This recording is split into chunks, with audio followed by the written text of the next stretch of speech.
Okay, and on to our next question.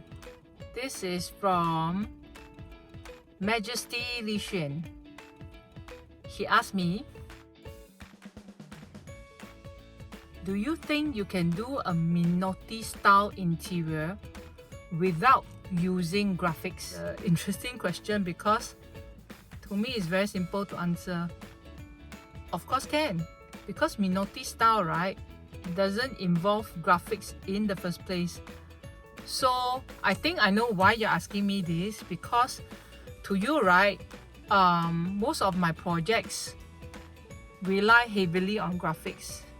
But that's where you're wrong, because if you notice my recent projects, right, I have not used graphics at all, because they're all pretty serious and not so much the arty graphic kind of approach.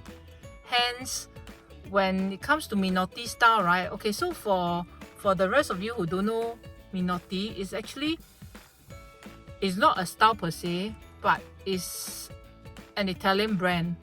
So I think Li Xuan is trying to ask me about this brand. If I want to do up this look, right, is it possible to achieve without graphics? Then definitely yes lah, because this Italian style, right, is more modern, chic, clean lines. It is nothing very graphics, nothing pop art, no nothing. Yeah, so it's very sophisticated way of achieving that look. That's it. Yeah, so that's my answer for you lah. It is possible because it doesn't involve graphics. Yeah.